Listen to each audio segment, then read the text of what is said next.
Couple of questions. Good morning, Kevin. Sure I do, yeah. Please. Thank you. Kevin, what do you make of the criticisms that you are too close to the president to be independent enough to be considered the next Fed chair? Well, it's true that I'm close to the president. We've worked together closely since 2017. I think that the idea that being close to the president and serving the president well disqualifies someone for any job just doesn't make any sense to me. How concerned are you the unemployment rate keeps rising? Well, the other thing that rose was labor force participation. And I think that right now, I think for those two things to happen, probably what's going on is the 250,000 federal government workers who took the buyout are staying in the labor force and looking for work. And so we saw a big reduction, about 250,000 in federal employment. We saw an uptick in the unemployment rate, but we also saw an uptick a few months in a row of labor force participation. So I think those government workers are out there looking for jobs. And there's an academic literature that suggests that they'll be very successful at it because government workers tend to be very well qualified when they hit the private sector. So not worried? Do you think it'll come down? Excuse me? You're not worried then about the unemployment Oh, I rate? think it should come down, yeah, as they're searching for new jobs. Yeah. Given the delay in all of these labor numbers, how much stock should we put in any of them? I mean, is this a realistic look at what the economy is right now? We need to get a BLS commissioner that revisits how the data are calculated. That there's a big difference over time between the household survey and the payroll survey. They should be about the same. If you ask households, do you have a job, and then you add them up. But if you ask firms, are you giving jobs to people, and you add them up, they should be about the same number.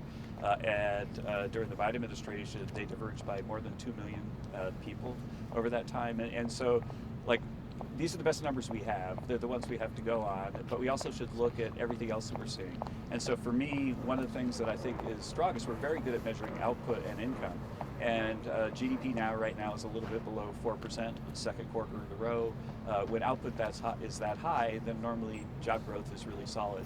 And so it'd be very unusual for job growth not to keep up with GDP in the long run once we see the revisions. But are these numbers accurate given there was such a delay with the government shutdown and how they were reported? Yeah, I think that the surveys were done according to their normal procedures.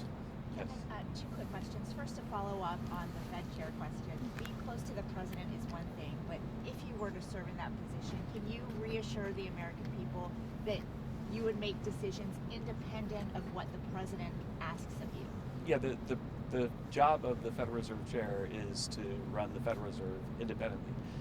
It's also the job of the Federal Reserve to be nonpartisan and to focus on monetary policy.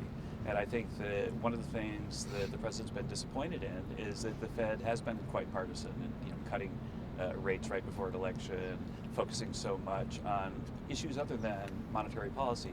And so I think that it's very easy to conceive of someone from inside this building or that building going over there, like Steve Myron is doing right now, and doing a great job of being an independent Fed governor or chair.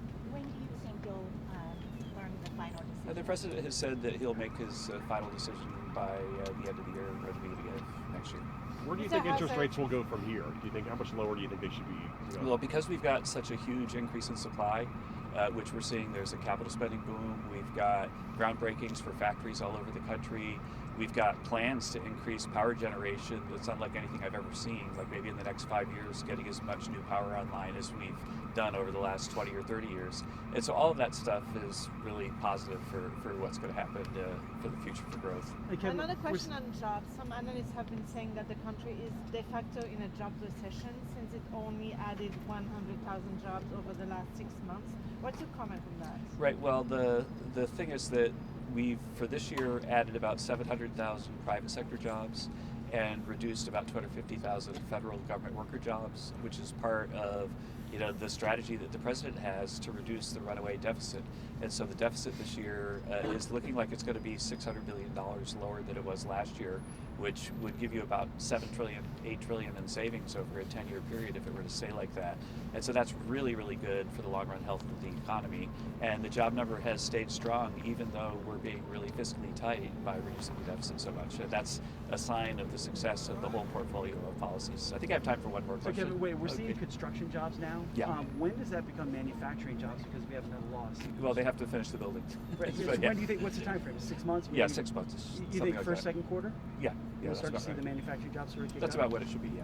Thanks. Okay, thank you guys. Thank you, Mr. Hassett. Thanks. When are you aiming to get those stimulus